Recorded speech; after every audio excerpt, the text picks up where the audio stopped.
Hey guys, Dr. Christy Hafer again, and we are on day 8 of our countdown from 11 down to 1 for our July 26th barbecue, and we're celebrating different families and different times in our practice because we have been in practice for 11 years and we want to celebrate that and have a little bit of fun with it. So day 8 is all about a family of 8 who is doing great. This is an amazing family, by the way, who we've absolutely loved taking care of. They started here in February of 2017 after several people had said you should try purpose-driven chiropractic for their infant who wasn't nursing or latching. And this was mom's baby number 6, so she's thinking like, I should have this thing down, and lo and behold, she just couldn't nurse or latch.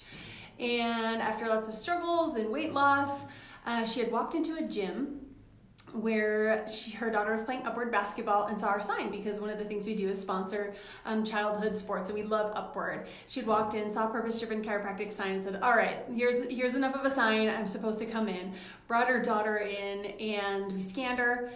And man, did she have some latching difficulties. And one of the things that we do when somebody comes in with nursing and latching, and knowing that there were scheduled cesareans and a stressful birth, we're going to scan them, but then we're also going to evaluate a lot of the cranial bones. We're going to evaluate the neuromuscular tone in the tongue and the palate and the jaw, and look at the neurological stress in the upper cervical spine, and she had it all. So one great way to assess this is actually having him latch onto the breast and be able to assess it, which we quickly did and started working on her. And I've got to tell you, when you're adjusting an infant, it is really gentle. You work with the human body, and mom's like, she was changing her latch as she was being worked on. It was absolutely amazing. So this started a cascade effect of her other children coming in, and she had started to hear the story of a perfect storm.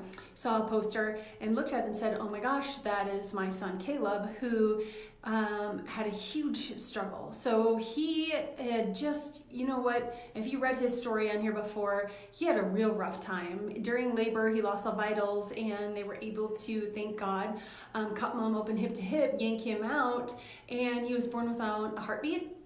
He was born without any vitals, he wasn't breathing, and they had to revive that little guy for 15 minutes. He didn't have any air or a heartbeat, and they had no idea what his prognosis would be. He was rushed off to the NICU, and they said he's gonna be in here for 6 months. He was having seizures on the highest dose of anti-seizure meds you can put a child on, or an infant on, and the family really just started to pray, and he was out in 3 days and sent home with lists of specialists to see, neurologists to see, medications to take, and basically a little box that they put him in to say, you know what, he's probably going to be on the spectrum, he's probably going to have sensory processing, he might even have cerebral palsy, he's probably going to be epileptic, and mom was pretty feisty. She wanted to be able to fight that, and fed him an organic diet, did essential oils, removed all toxins from the home, did everything that she could for him, OT, PT, behavioral therapy, and was working him through to the best that they could, but he was still having night terrors. His behavior still wasn't great, lots of tantrums, lots of meltdowns, and it's just tough.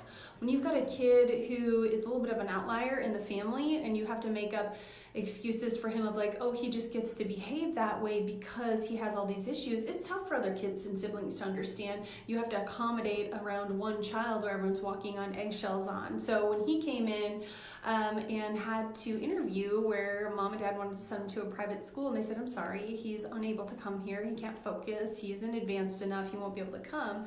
And the siblings have all been accepted. That's really tough. So mom came into our office pretty broken, and wanted to get help for her little guy. And sure enough, we started him under care. We got him scanned. He's been patient of the month. We shared his scans because they're some of the gnarliest scans you've ever seen, with upper cervical stress that was still left on him despite some of their best efforts. So once that was gone, the sleeping improved, the behavior improved, the focus improved. He's doing absolutely amazing, running around playing sports. His behavior's all caught up, and even able to tolerate cross-contamination of foods that would once send him just, off his rocker with not only dietary but lymph node struggles and behavioral struggles. He's able to withstand cross-contamination with that. So that's been awesome for his body to be able to heal through. So now we've got other siblings under care, and all 6 of them are here. Mom and dad are here, and I'm going to share mom's story as well because this is super special to us. She actually started working here after she had so many successes with her other kids. And she was able to start working here. She's like, I want to be able to help you guys. And sure enough, she did. And she's been awesome in here. She's awesome connecting with other moms with kids with struggles and learning struggles, because she can help walk them through that process. And she unfortunately got really sick last September. And I gotta say, was diagnosed with stage 4 metastatic cancer. And this woman is a freaking champion. I'm gonna share her story on here next, because she defied all odds. They said, you weren't gonna be able to fight this cancer. You're gonna have to be on chemo for the rest of your life. You're never gonna qualify for surgery.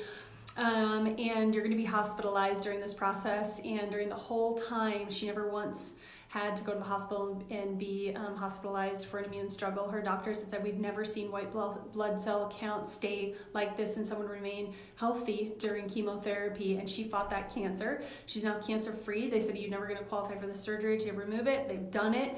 So stay tuned for her story, because it's pretty awesome. And she's ready to come back and help us, which is just absolutely amazing. She's an incredible, incredible woman. She's got 6 amazing kids and a super strong husband. So stay tuned for her story and many others. But man, this is a family that we need to celebrate, because they are doing amazing, all 8 of them. And we couldn't be more of cheerleaders for them, and they're our biggest cheerleaders. So it's just absolutely amazing, and we love watching these families be able to thrive and do what they're supposed to do in life, which is be able to spend time together, high quality time together, and do amazing things in this world. I look forward to sharing more stories. I'll talk to you guys soon.